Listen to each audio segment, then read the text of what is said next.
Hi friends, പുതിയൊരു വീഡിയോയിലേക്ക് എല്ലാവർക്കും സ്വാഗതം. ഇന്ന് ഞാൻ വന്നിരിക്കുന്ന ഒരു ചെറിയൊരു കാറ്ററിങ്ങിന്റെ വീഡിയോ ആയിട്ടാണ്.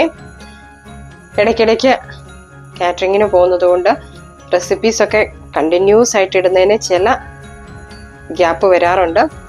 പൊറോട്ടയും ഗീ റൈസും ചിക്കൻ ഫ്രൈയും ചിക്കൻ കറിയും എല്ലാം വേണം. അപ്പം ഇവിടെ ഗംഭീര പണിയാണ് കിച്ചണിൽ നടക്കുന്നത്. എല്ലാവരും കൂടെയുള്ള അവരെല്ലാം ഭയങ്കര ഓരോരോ പണിയിലാണ്. എല്ലാവരും വേഗം ഡിന്നർ പാർട്ടിയാണ്. അപ്പോൾ അതിന് വേണ്ടിയിട്ട് വെജും നോണും എല്ലാം ഉണ്ട്. ഒത്തിരി ഐറ്റമൊന്നുമില്ല. ചിക്കൻ കറി റെഡി ആയിട്ടുണ്ട്, പൊറോട്ട റെഡി ആയിട്ടുണ്ട്. ഞാൻ ഇതിക്കൂട്ടത്തിലൊരു ഗീ റൈസ് ചെയ്തിട്ടുണ്ട്. അതായത് കാറ്ററിംഗുകാരുടെ ഗീ റൈസ് എങ്ങനെയാണ് ചെയ്യുക എന്നുള്ളതിനും ആ ഗീ റൈസിന് കുറച്ച് ടിപ്പോട് കൂടിയിട്ടുള്ള നല്ല കുറച്ച് കാര്യങ്ങൾ അതിനകത്ത് പറയുന്നുണ്ട്. അത് ഞാൻ സെപ്പറേറ്റ് വീഡിയോ ആയിട്ടാണ് ഇടാൻ പോകുന്നത്.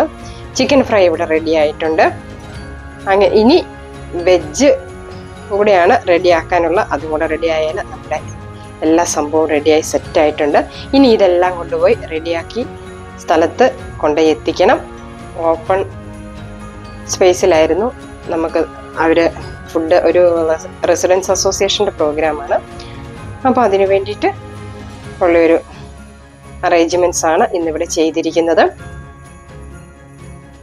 എല്ലാം കൊണ്ടുവന്ന് സെറ്റ് ചെയ്തിട്ടുണ്ട്. വണ്ടിയിൽ നിന്ന് ഫുഡ് ഇറക്കാണ്. പ്ലേറ്റ് എല്ലാം സെറ്റാക്കിയിട്ടുണ്ട്.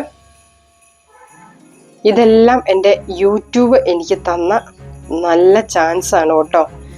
ഞാൻ പറഞ്ഞല്ലോ, ഞാനൊരു സാധാ വീട്ടമ്മയായിട്ട് വീട്ടിൽ ചെറിയ ചെറിയ ഫങ്ഷൻസ് ഒക്കെ ആയിട്ട്, ചെറിയ ഫങ്ഷൻസ് മീൻസ് അങ്ങനെയല്ല, കേക്കിൻ്റെ വർക്കൊക്കെ ആയിട്ടിരുന്ന ഞാനാണ് ഒരു യൂട്യൂബ് ചാനൽ തുടങ്ങിയതിൻ്റെ ഭാഗമായിട്ട് വന്നു ചേർന്ന ഭാഗ്യങ്ങളാണ്, ദൈവാനുഗ്രഹം കൊണ്ട് വന്നു ചേർന്ന ഭാഗ്യങ്ങളാണെന്ന് പറയാനാണ് ഞാൻ ആഗ്രഹിക്കുന്നത്. അപ്പം ഇനി എല്ലാം സെറ്റ് ചെയ്തിട്ടുണ്ട്. ഡിഷിലെല്ലാം റെഡിയാക്കി ആൾക്കാർ വന്ന് കഴിച്ചു കഴിഞ്ഞാൽ മതി. കഴിച്ച് കഴിഞ്ഞതിന് ശേഷം ഒരു അംഗമുണ്ട് കേട്ടോ. അതാണ് നമ്മളെ ആകെ ബുദ്ധിമുട്ടിപ്പിക്കുന്നത്.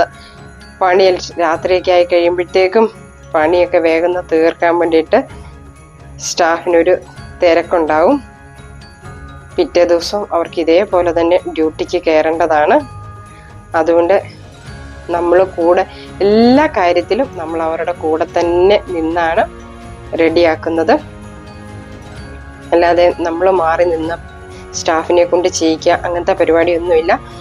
അങ്ങനെ നമ്മുടെ ഫങ്ഷൻ എല്ലാം കഴിഞ്ഞതിന് ശേഷം പിന്നെ തിരിച്ച് കൊണ്ടുവന്നിടത്തേക്ക് കൊണ്ടുപോകാനുള്ള പരിപാടികളാണ് ഇവിടെ നടക്കുന്നത്. വേസ്റ്റ് എല്ലാം, ഫുഡ് വേസ്റ്റും പ്ലാസ്റ്റിക് വേസ്റ്റും എല്ലാം നമ്മൾ തിരിച്ചെടുത്ത് നമ്മൾ തന്നെ അത് മാനേജ് ചെയ്യുകയാണ് ചെയ്യാറുള്ളത്.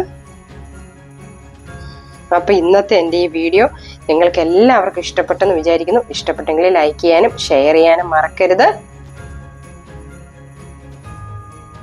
Please like, share and subscribe Shaji's Kitchen Malabar.